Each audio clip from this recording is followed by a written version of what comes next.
Hi, Roy here on my channel, Roy Reads Anything, where I talk about old books and things, and thought I'd make a return visit to the strange world of the Superman family. So, a while ago, made a series of videos where I had a random copy of this old comic, the Superman family.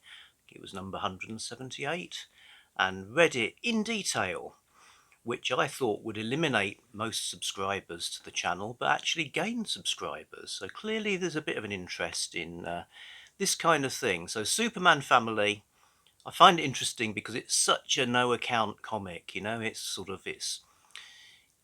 not of immense interest to collectors. Momentous things don't happen to the characters. It's just sort of there in the slipstream. So I thought I'd go back to where it began and read through a few more of them. So this is when Superman Family started with number 164, because it was taking over from an existing comic, Jimmy Olsen. They also cancelled a couple of other comics and folded them into this one. I'm sort of interested in how you make that sound exciting as well. So Superman Family 164 was a 100-page super spectacular. So here's something I've got a great deal of fondness for. So it's early 70s. Technically, we're in the Bronze Age, although given that there's a lot of reprints and the kind of tone of the main news stories, it's much more Silver Age sort of vibe to it, in my estimation. So yes, Superman Family. What do you get? Well, this one, it's Jimmy Olsen presents Superman Family. So what they did is they alternated the three characters who had lost their comics. Jimmy, Lois Lane and Supergirl would take it in turns to present, which the one I read before, the presenting, it was a bit hard to see what that actually meant. But in this, you actually get a little strip at the top of each story where Jimmy Olsen is talking to us, the readers.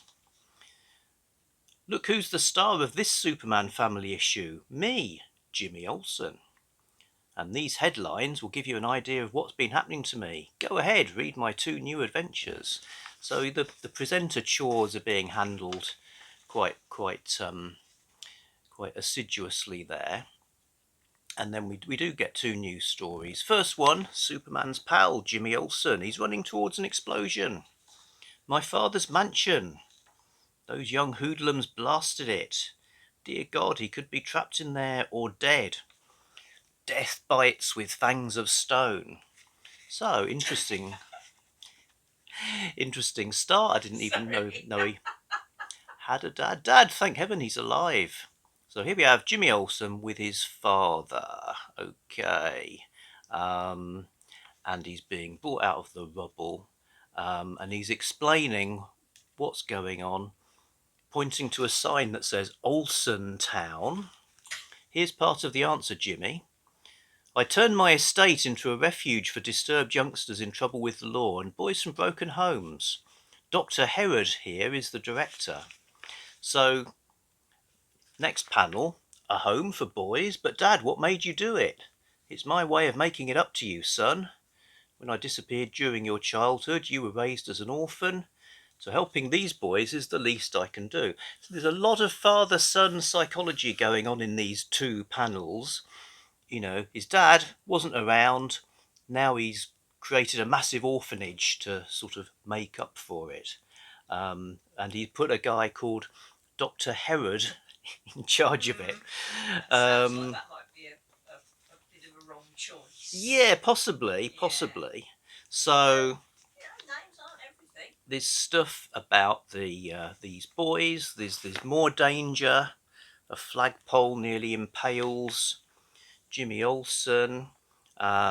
Jimmy, who he seems to like to wear clothes like this shirt and jeans ensemble with plenty of pockets. So he's obviously one for the practical. Boy. Yeah. And we'll see a bit more about that later. So we learn a bit more about these orphan dudes. What the guy from the ghetto, guy from a Native American reservation. And they resent Jimmy Olsen. They think he's just playing at being the philanthropist, and it's all terrible. So who's responsible for these things that are happening? Then there's one of the boys has ESP powers. So okay, and he's predicting things like fires, which happen. Superman to the rescue, but Jimmy says, leave it to me to sort out. So, like the cover, which sort of accentuates that bit, and there were so many covers from this era of the comics that are to do with some sort of unexpected um, argument or falling out between these supporting cast characters like Jimmy Olsen and the superheroes. Take off Superman, I can solve my own problems.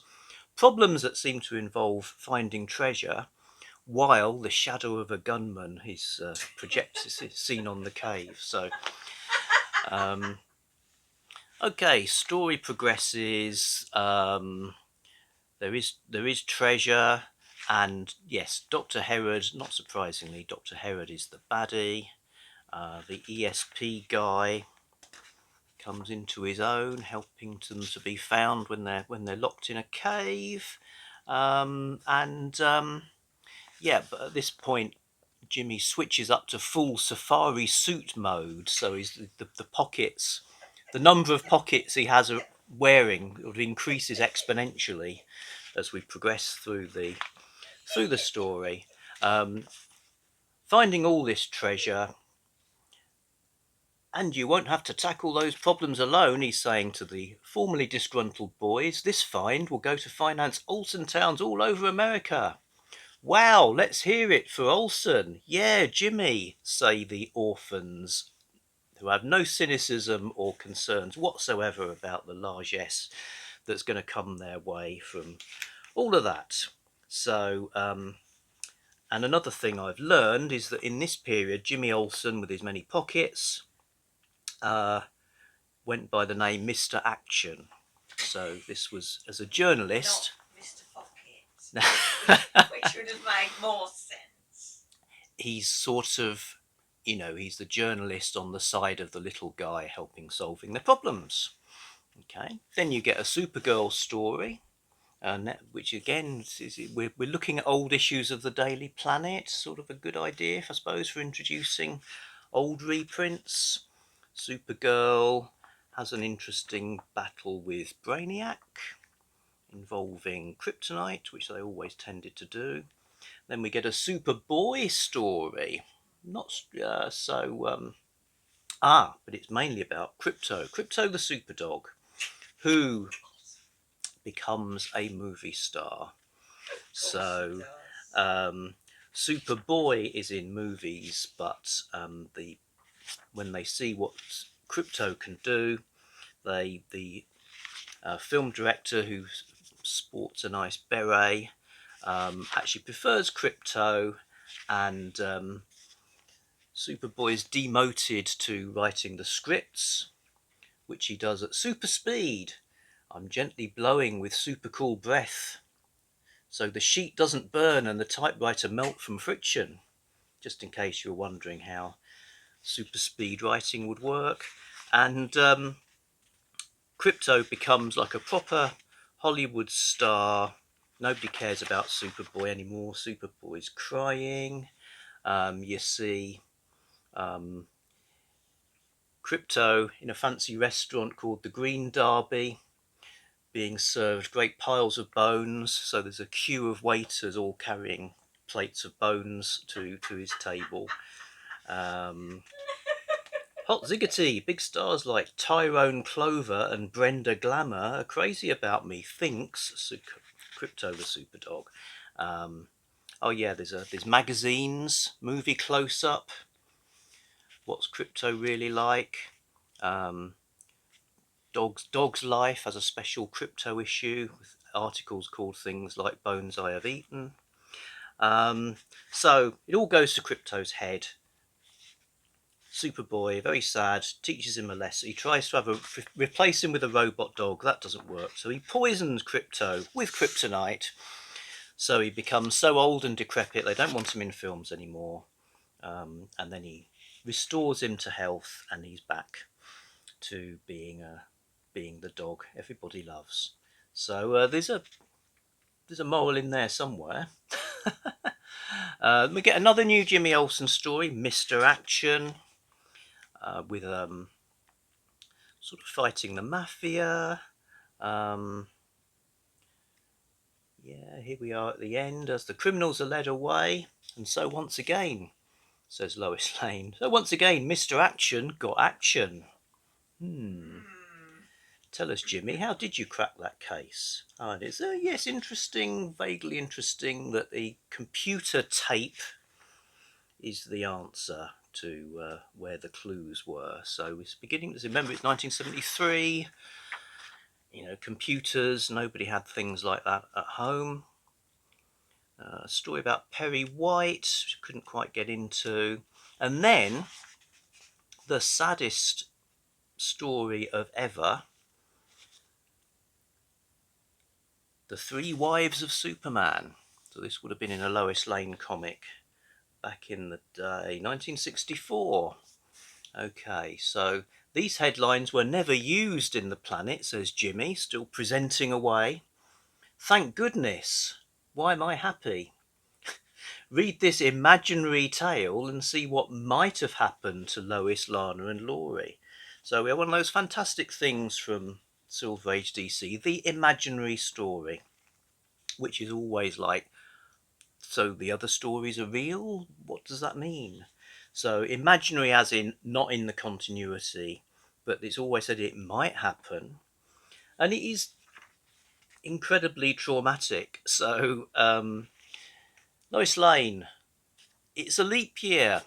Lois has permission, therefore, by long-standing tradition, to pop the question to Superman. So, will you marry me? And he says yes, and he marries Lois Lane. Hooray! But there's the eternal problem that all newlyweds have of the enemies. His enemies might attack him via Lois Lane. So and that does happen. There's bombs going off, bullets coming at her. So he makes a solution. Lois, dear, I'm positive this serum I've created will give you superpowers like mine for many months.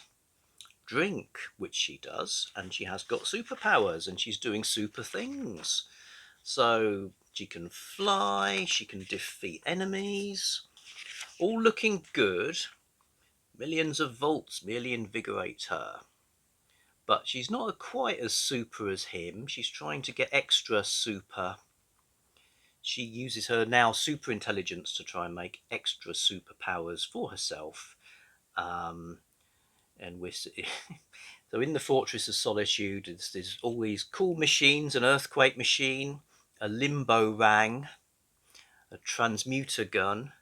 But she basically poisons herself and finds out by reducing her size so she can go to the bottled city of Kandor to speak to a scientist that she's now going to die. She knows she's going to die. Superman doesn't. So sob, sob, must fight back tears, must make my smile look genuine. Or his supervision will discover I'm only pretending to be carefree. Soon I'll never feel his touch again, hear his laughter, thrill to his dynamic presence, choke. And they also sleep in adjacent but separate beds, Of course in they case do. you were wondering. Everybody did in those days. Yeah, like in Lucille Ball and that sort of thing. Everybody except Morecambe and Wise, basically. And Laurel and Hardy. And Laurel and Hardy. Anyway, back to the story. She's dead. Why didn't Lois obey my warning not to experiment with the dangerous elements? So, chapter 1, she is now dead. Superman. Our imaginary tale resumes almost a year later on the Heartbreak asteroid to which Superman has exiled himself. But he says, I feel more blue than ever.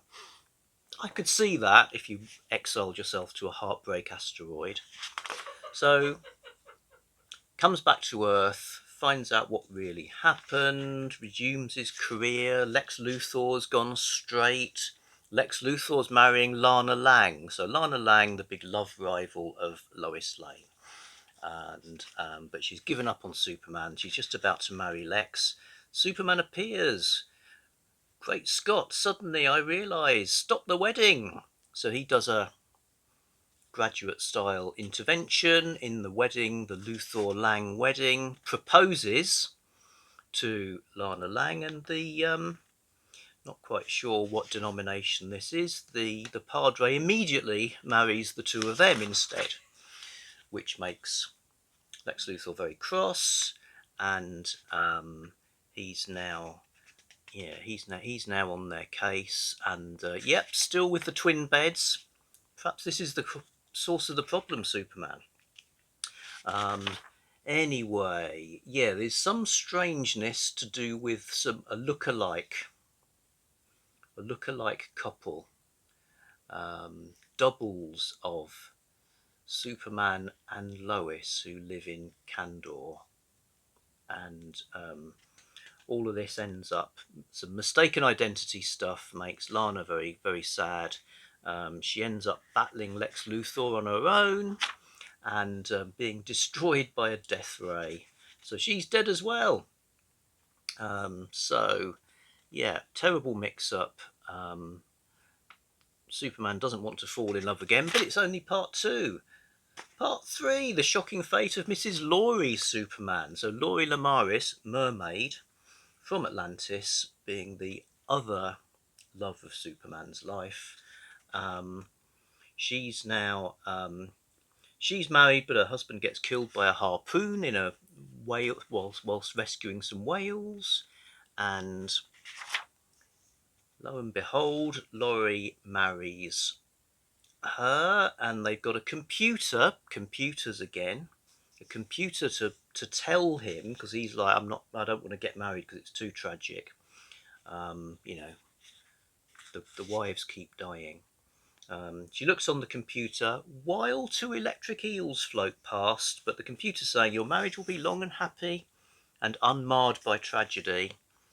Um, they get married, all good. It's weird that she has to be just to be in water 8 hours a day, otherwise she's trolls around in a wheelchair. But two villains from the Phantom Zone are using mind powers to get her to open a box with some deadly device in it. She cops it as well, because those electric eels, the computer had malfunctioned. So there's a lesson to do with IT there. Don't let electric eels near your computer, because what it should have said is, if you two marry, Laurie will soon die. So she's dead as well, and Superman's. I say this is so dramatic. Superman's left thinking he's invented a formula that could have saved one of them, but only one. I don't quite know why that is. So the final sort of existential thing for Superman is Lois, Lana, Laurie. Which one? Which one? Which one? He could have saved one. And finally, you get a special feature, Superman, how the artists draw the Superman family. It's actually quite a good feature. You see the sort of character development sketches they do for these various supporting dudes like the Kent family. Lovely one of lots of Lois Lane heads with some quite sophisticated emotions, not just extreme sort of laughs and tears. I particularly like, I'll do a close up of this. I particularly like this sort of I'm doing an evil plan face. Not quite sure what you'd call that expression, but I think it looks really good. Call it internal